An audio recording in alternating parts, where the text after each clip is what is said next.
जय श्री राधे, जय श्री कृष्ण हो आप सभी को। प्रदेशे प्यार भरी राधे राधे। और कैसे हैं आप सब? I hope you are absolutely fine. आप सब कुशल मंगल होंगे और भगवान की भक्ति में लीन होंगे। मैं राधेश्याम वशिष्ठ नित्य की भांति आपको ले चलता हूँ भागवत भगवान की शरण में। भागवत भगवान हैं और भगवान की शरण में हमें शांति का अनुभव होता है, आनंद का अनुभव होता है। तो जब जब भागवत की शरण मिले, कथा श्रवण करने को मिले, पाठ श्रवण करने को मिले, भगवान की पूजा सेवा शुश्रूषा करने को मिले, तो मानो भगवान की शरण में हैं और वह जो आनंद रूप है ना, वही तो परमात्मा है। आनंद रूप परमात्मा की हमें प्राप्ति होती है। इसलिए मैं कहता हूँ कि I hope you are absolutely fine. आप सब कुशल मंगल होंगे और भगवान की भक्ति में लीन होंगे। तो आइए उसी क्रम में हम लगे हुए हैं। श्रीमद् भागवत के दशम स्कंद के 54वें अध्याय यानी कि 54वें अध्याय में प्रवेश करेंगे। शिशुपाल और राजा आदि, इनके जो मित्र राजा है, उनके साथ में किस प्रकार भगवान का युद्ध आदि होता है, वह कथा विस्तार पूर्वक श्रवण करेंगे। नए आए हैं चैनल को सब्सक्राइब कर लीजिए, बेल आइकन को प्रेस कर दीजिए। आइए मेरे साथ गोविंद नाम गुनगुनाइए। श्री कृष्ण गोविंद हरे मुरारी, नाथ नारायण वासुदेव। श्री कृष्ण गोविंद हरे मुरारी, नाथ नारायण वासुदेव। हे नाथ नारायण वासुदेव, हे नाथ नारायण वासुदेव। श्री कृष्ण गोविंद हरे मुरारी, हे नाथ नारायण वासुदेव। नारायणं नमस्कृत्य नरं चैव नरोत्तमं देवीं सरस्वतीं व्यासं ततो जयमुदीरयेत्। कृष्णाय वासुदेवाय हरये परमात्मने प्रणतः क्लेशनाशाय गोविन्दाय नमो नमः। ओं नमो भगवते वासुदेवाय। श्रीमद्भागवत महापुराणम् अथ उत्तरार्धः चतुःपञ्चाशत्तमोऽध्यायः। श्रीशुक उवाच इति सर्वेषु संरब्धावा नारुध्य संसितः स्वे स्वे बले परिक्रान्त अन्वेयुर्धतकार्मुकः तानवदत् आलोक्य यादवानीकयूतपः ततस्तु तत्सुमुखां राजविस्फूर्य सधनुंसते। राजन् विस्फूर्य स्वधनुंसते अश्वभ्रष्टे गजस्कन्धे रथोपस्थे च कोविदाः। मुमुचु सरवर्षाणि मेघादृश्वपूयत पद्युर्बलं सरासरेक्षन्नं वीक्ष सुमध्यमः सुव्रीडमेक्ष तद्वक्त्रं भयविह्वललोचन प्राश्य भगवानाहमास्मभेवोर्मलोचने विनिक्षन्त्योदनैवेतत् तावकै सात्रमं बलं तेषां तद्विक्रमं वीरागतसङ्कर्षणादयोः अम्रश्यमाणा नाराचैर्जघ्नोर्योर्यगजान् रथान् पेतुशिरांसि रथिनोऽश्विनां गाजिनां भुवि सकुण्डलकिरीटानि शोष्णीषाणि च कोटिशः हस्ताशासिकदेश्वासः करभावरवो प्रभ अश्वास्वरथनागोष्ट्र खरमर्त्यशिरांसि च हन्यमानबलानीक वृष्णिर्भिर्जयकाङ्क्षिभिः राजानो विमुखा जगमुर्जरासन्ध पुरःसराः। श्री सुखदेव जी कहते हैं, परीक्षित इस प्रकार कहाँ कह सुनकर सबके सब राजा क्रोध से आग बबूला उठे और कवच पहनकर अपने अपने वाहनों पर सवार हो गए। अपनी अपनी सेना के साथ सब धनुष ले लेकर भगवान श्री कृष्ण के पीछे दौड़े। राजन जब यदुवंशियों के सेनापतियों ने देखा कि शत्रुदल हम पर चढ़ा आ रहा है, तब उन्होंने भी अपने अपने धनुष का टंकार किया और घूमकर उनके सामने डट गए। जरासंध की सेना के लोग सभी, कोई घोड़े पर, कोई हाथी पर, तो कोई रथ पर चढ़े हुए थे। वे सभी धनुर्वेद के बड़े मर्मज्ञ थे। वे यदुवंशियों पर इस प्रकार बाणों की वर्षा करने लगे मानो दल के दल बादल पहाड़ों पर मूसलाधार पानी बरसा रहे हों। परम सुंदरी रुक्मिणी जी ने देखा कि उनके पति श्री कृष्ण की सेना बाण वर्षा से ढक गई है। तब उन्होंने लज्जा के साथ भयभीत नेत्रों से भगवान श्री कृष्ण के मुख की ओर देखा। भगवान ने हंसकर कहा, सुंदरी डरो मत, तुम्हारी सेना अभी तुम्हारे शत्रुओं की सेना को नष्ट किए डालती है। इधर गद और शंकर्षण आदि यदुवंशी वीर अपने शत्रुओं का पराक्रम और अधिक न सह सके और वे अपने बाणों से शत्रुओं के हाथी घोड़े तथा रथों को छिन्न भिन्न करने लगे।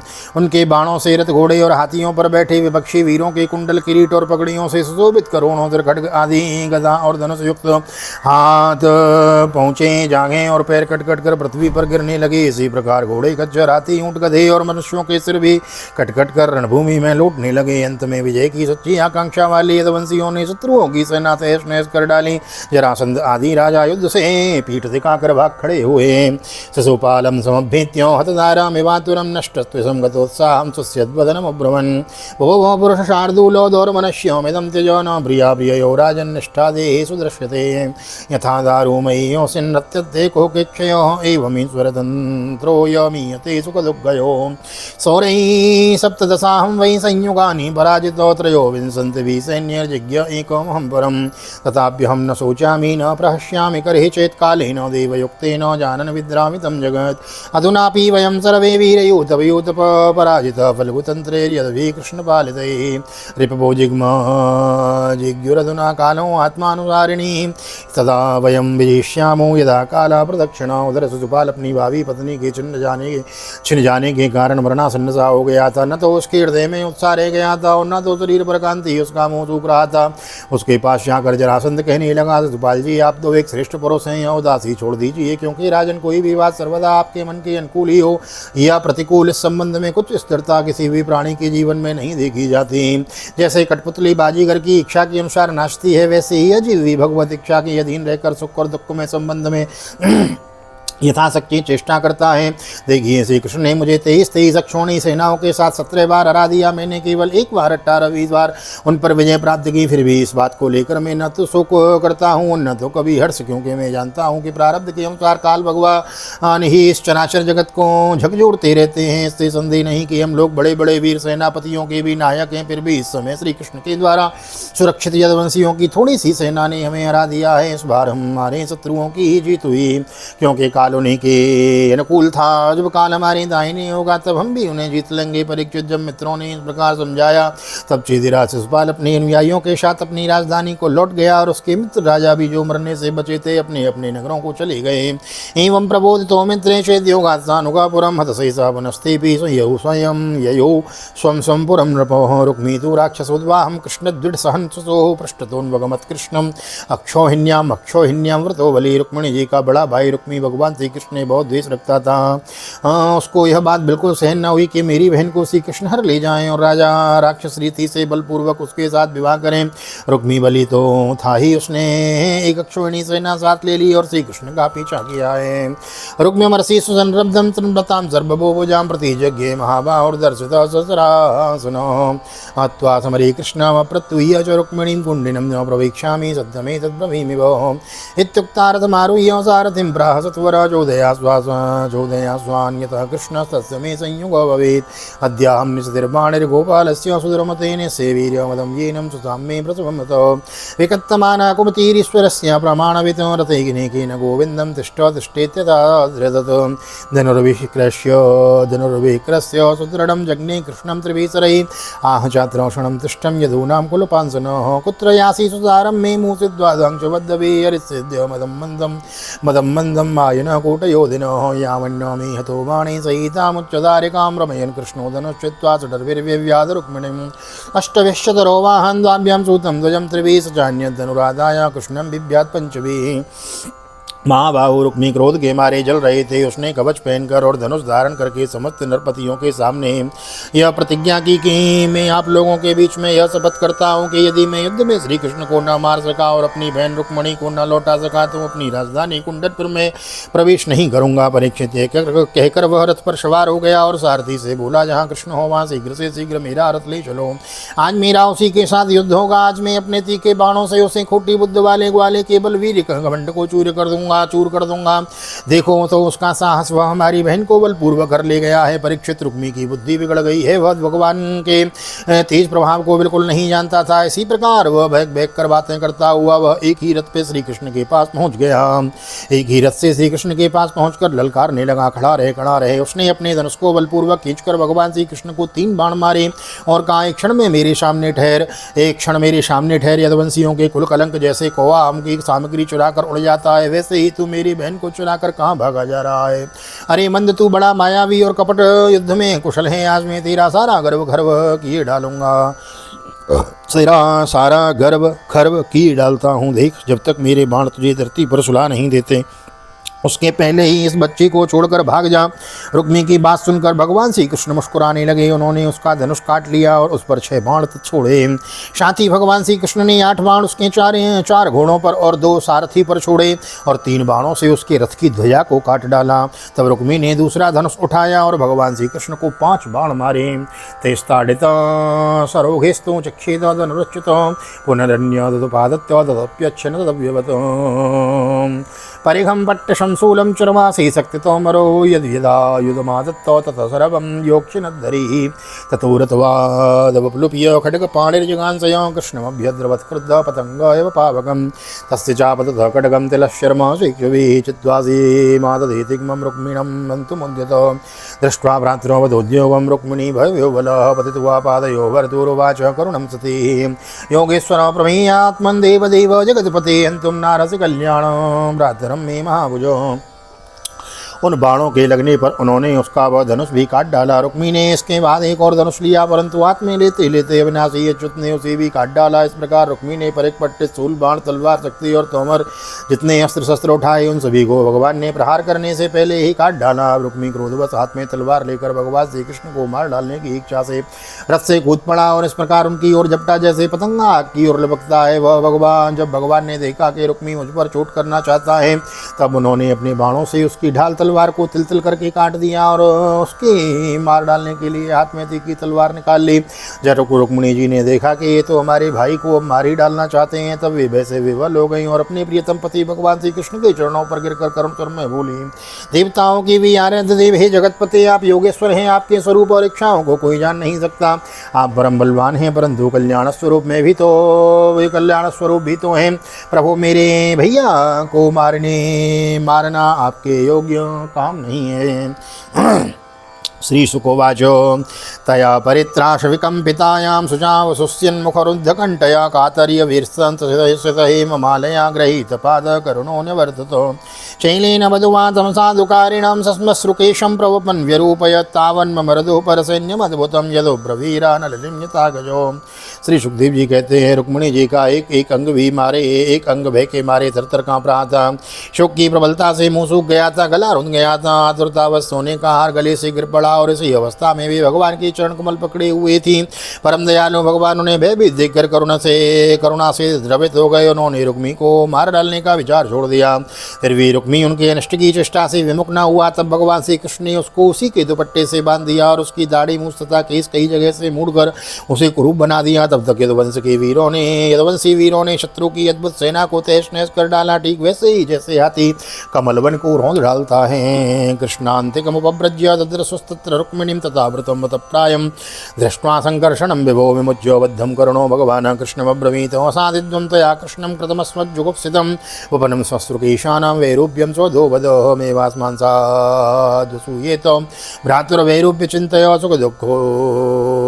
सुखदुःखदो न चान्योऽस्ति यथा स्वकृतभाग्भवान् बन्धुर्वदार दोषोऽपि न बन्धुर्वदमर्हति त्याज्य स्वेनैव दोषेण हतः किं यन्यते पुनः क्षत्रियाणां मयं धर्मः प्रजापतिर्विनिर्मितो भ्राताभिभ्रातरं धन्याद्येन घोरतरस्ततः राजस्य भूर्मिर्वित्रस्य श्रियो मानस्य तेजसा मानिनोऽन्यस्य वाहितो श्रीमदान्दाचपन्तिः तवेवं विषमा बुद्धिः सर्वभूतेषु दुर्यतां यन्मन्यसे सदा भद्रं सुहदां भद्रमज्ञवतो आत्ममोहो नृणामे स कल्पयेत देवमाया कल्प्यते देवमाया स्वदा दुर्हदासीनो देहात्ममानिनाम। फिर वे लोग उधर से लौटकर श्री कृष्ण के पास आए तो देखा कि रुक्मी दुपट्टे से बंधा हुआ अधमरी अवस्था में पड़ा हुआ है। उसे देखकर सर्वशक्तिमान भगवान बलराम जी को बड़ी दया आई और उन्होंने उसके बंधन खोलकर उसे छोड़ दिया तथा श्री कृष्ण से कहा, कृष्ण तुमने यह अच्छा नहीं किया, यह निंदित कार्य हम लोगों के योग्य नहीं है। अपने संबंधी की दाढ़ी मूछ मूड़कर उसे कुरूप कर देना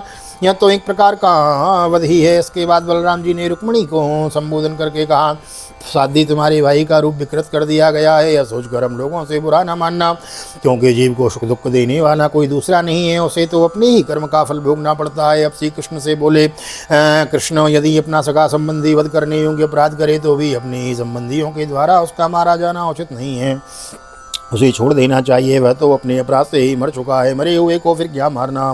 फिर रुक्मिणी जी से बोले, साध्वी ब्रह्मा जी ने क्षत्रियों का धर्म ही ऐसा बना दिया है कि सगा भाई भी अपने भाई को मार डालता है, इसलिए क्षत्र धर्म अत्यंत घोर है। इसके बाद श्री कृष्ण से बोले, भाई कृष्ण यह ठीक है कि जो लोग धन के नशे में अंधे हो रहे हैं और जो अभिमानी हैं वे राज्य पृथ्वी पे ऐसा स्त्री मानते अथवा किसी भी कारण से अपने बंधुओं का भी तिरस्कार कर दिया करते हैं। हम भी रुक्मिणी जी से बोले, साध्वी तुम्हारे भाई बंधु समस्त प्राणियों के प्रति दुर्भाव रखते हैं, हमने उन्हें उनके मंगल के लिए ही उनके प्रति दंड विधान किया है। अब तुम अज्ञानियों की भांति मंगल मान रही हो, यह तुम्हारी बुद्धि की विषमता है।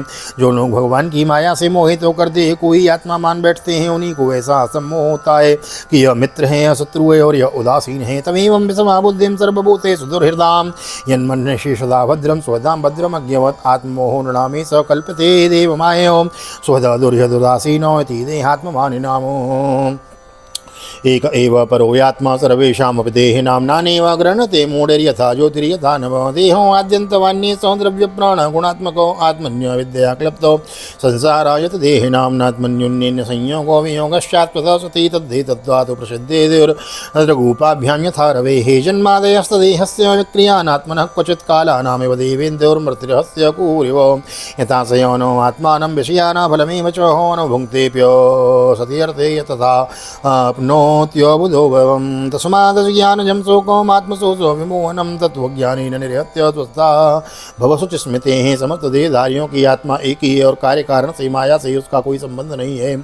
जल और घड़ा आदि उपाधियों के भेद से जैसे सूर्य चंद्रमा आदि प्रकाशित पदार्थ और आकाश भिन्न भिन्न मालूम पड़ते हैं परंतु है एक ही, वैसे ही मूर्ख लोग शरीर के भेद से आत्मा का भेद मानते हैं। यह शरीर आदि और अंत वाला है, पंचभूत पंच प्राण तन्मात्रा और त्रिगुण ही इसका स्वरूप है। आत्मा में उसके ज्ञान से ही इसकी कल्पना हुई है और वह कल्पित शरीर ही में उसे मैं समझता हूँ, उसको जन्म मृत्यु चक्कर में ले जाता है। साध्वी नेत्र और रूप दोनों ही सूर्य के द्वारा प्रकाशित होते हैं, सूर्य ही उनका कारण है, इसलिए सूर्य के साथ नेत्र और रूप का न तो कभी वियोग होता है और न संयोग। इसी प्रकार समस्त संसार से सत्ता आत्मसत्ता के कारण जान पड़ती है। समस्त संसार का प्रकाशक आत्मा ही है, फिर भी आत्मा के साथ दूसरे असत पदार्थों का संयोग न या वियोग कैसे हो सकता है। जन्म लेना, रहना, बढ़ना, बदलना, घटना और मरना ये सारे विकार शरीर के होते हैं, आत्मा के नहीं। जैसे कृष्ण पक्ष में कलाओं का ही क्षय होता है, चंद्रमा का नहीं, परंतु अवस्था में ये दिन व्यवहार के लोग चंद्रमा का ही क्षय हुआ कहते सुनते हैं, वैसे ही जन्म मृत्यु और सारे विकार शरीर के होते हैं परंतु लोग उसे ब्रह्मवश अपनी आत्मा का मान लेते हैं। जैसे सोया हुआ पुरुष किसी पदार्थ के न होने पर स्वप्न में भोग्य और भोग रूप फलों का अनुभव करता है, उसी प्रकार अज्ञानी लोग झूठ मूठ संसार चक्र का अनुभव करते हैं।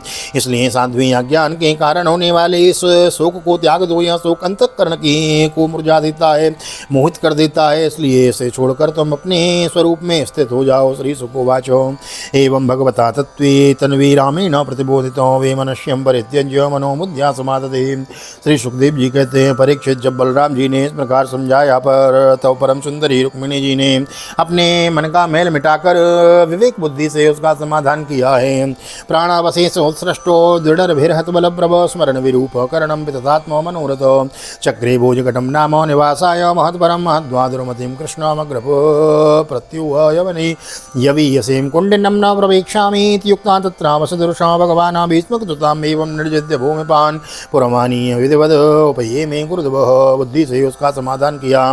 रुक्मी की सेना और उसके तेज का नाश हो चुका था, केवल प्राण बच रहे थे। उसके चित्त की सारी आशा अभिलाषाएं व्यर्थ हो चुकी थी और शत्रुओं ने अपमानित करके उसे छोड़ दिया था और अपने विरूप किए जाने की कष्टदायक स्मृति भूल नहीं पाती थी। अतः उसने अपने रहने के लिए भोजकट नाम की एक बहुत सी नगरी बसाई, बहुत सुंदर नगरी बसाई। उसने पहले ही यह प्रतिज्ञा कर ली थी कि द्रौपदी कृष्ण को मारे बिना और अपनी छोटी बहन को लौटाए बिना मैं कुंडनपुर में प्रवेश नहीं करूंगा। इसलिए क्रोध करके वह वहीं रहने लगा है। भगवान भीष्मकसुताम् एवं निर्जित्य भूमिपान् पुरमानीय विधिवत् उपये में कुरुद्वः तदा महोत्सवो नृणां यदुपुर्यां ग्रहे ग्रहे अभूदनन्य भावानां कृष्णे यदुपतो नृप नरा नार्यस्य मुदिता प्रमष्टमणिकुण्डलाः पारिबर्ह्यमुपाजगनुरवरयोश्चित्रवाससो सावृष्णे पर्योत्त मितेन्द्रकेतुभिर्विचित्रमाल्याम्बररत्नतोरणे बभो प्रतिद्वार्यपक्लप्तस्वङ्गलैः रापूर्णकुम्भा गुरुधूपदीपकैः शक्तमार्गामदच्युतभिराहुतपृष्ठभूभुजां गजैर्द्वासो परामृष्टो राम्भा पूगोपशोभितो कुरुसृञ्जय कैकेय्यो विदर्भो यदुकुन्तयो मितो ममुदरी तस्मिन् संभ्रामात्परिधावताम। परीक्षित भगवान श्री कृष्ण ने इस प्रकार सब राजाओं को जीत लिया और विदर्भ राजकुमारी रुक्मिणी जी को द्वारका में लाकर उनका विधिपूर्वक पाणी ग्रहण किया है। राजन उस समय द्वारकापुरी में घर घर बड़ा ही उत्साह मनाया जाने लगा, क्यों न हो कहीं, क्योंकि सभी लोगों का यदुपति श्री कृष्ण के प्रति अनन्य प्रेम जो था। वहाँ के सभी नर नारी मणियों के चमकीले कुंडल धारण किए हुए थे। उन्होंने आनंद से भरकर चित्र विचित्र वस्त्र पहने दूल्हा और दुल्हन के अनेकों बेटों की सामग्री उपहार में दी। उस समय द्वारिका की अपूर्व शोभा हो रही थी। कहीं कहीं बड़ी पताकाएं ऊंचे ऊंचे फहरा रही थी, कहीं विचित्र मालाएं वस्त्र और रत्नों के तोरण बधे हुए थे। द्वार द्वार पर धूप खील आदि मंगल की वस्तुएं सजाई गई थी। जल भरे कलश, अर्घजा और धूप की सुगंध तथा दीपावली से बड़ी ही विलक्षण शोभा हो रही थी। मित्र नरपति आमंत्रित किए गए थे। उनके मत वाले हाथियों के मत से द्वारिकापुरी की सड़क और गलियों का छिड़काव किया गया था। प्रत्येक दरवाजे पर केलों के खंबे और सुपारी के पेड़ रोपे हुए बहुत ही भले मालूम होते थे। उस उत्सव में कुतूहल बस इधर उधर दौड़ धूप करते हुए बंधु वर्गों में कुरु, संजय, केकय, विदर्भ, यदु और कुंती आदि वंशों के लोग परस्पर आनंद मान रहे थे। रुक्मिण्या हरणं श्रुत्वा गीतमानं गीयमानं ततस्ततो राजानो राजकन्याश्च बभूवुर्वर्ष विस्मितो द्वारिकायां बभूद्राजन् महामोदं पुरोकशां रुक्मिण्या रमयोपेतं दृष्ट्वा कृष्णं श्रियपतिं। जहाँ तहाँ रुक्मिणी हरण की ही गाथा गाई जाने लगी। उसे सुनकर राजा और राजकन्याएं अत्यंत विस्मित हो गईं। महाराज भगवती लक्ष्मी जी को रुक्मिणी के रूप में साक्षात लक्ष्मीपति भगवान श्री कृष्ण के साथ देखकर द्वारिकावासी नर नारियों को परम आनंद प्राप्त हुआ है। श्रीमद्भागवते महापुराणे पारमहंस्यां संहितायां 10वें स्कंदे उत्तरार्धे रुक्मिणीद्वाह चतुःपञ्चाशत्तमोत्सवः श्री बालकृष्ण चरणार्पणमस्तु। कृष्णाय वासुदेवाय हरे परमात्मने प्रणतः क्लेशनाशाय गोविन्दाय नमो नमः। हरे कृष्ण कृष्ण कृष्ण हरे हरे, हरे राम राम राम हरे हरे। राधे कृष्ण कृष्ण कृष्ण राधे राधे, राधे श्याम श्याम श्याम राधे राधे। बोल राधा कृष्ण भगवान की जय। श्रीमद्भागवत महापुराण की जय। श्री वेद व्यास जी महाराज की जय। सुखदेव जी भगवान की जय। राजा परीक्षित जी महाराज की जय। राजा रामचंद्र भगवान की जय। श्री हनुमान जी महाराज की जय। गोवर्धन नाथ की जय। यमुने महारानी की जय। वृंदावन के बिहारी लाल की जय। गैया मैया की जय। तुलसी मैया की जय। अपने अपने माता पिता की जय। सद्गुरुदेव भगवान की जय। आज के आनंद की जय। जय जय श्री राधे श्री राधे श्री राधे श्याम। जय जय राधे जय जय श्याम। सबको मिले वृंदावन धाम, ऐसी प्रार्थना मेरी ठाकुर जी के चरणों में। यहाँ तक वीडियो बनी है, वीडियो को लाइक कर दीजिए, शेयर कर दीजिए, कमेंट में भागवत भगवान की जय लिख दीजिए। मिलते हैं अगली वीडियो में, तब तक के लिए श्रीधाम वृंदावन से आप सभी को हृदय से प्यार भरी जय श्री राधे जय श्री कृष्ण हरि ओम।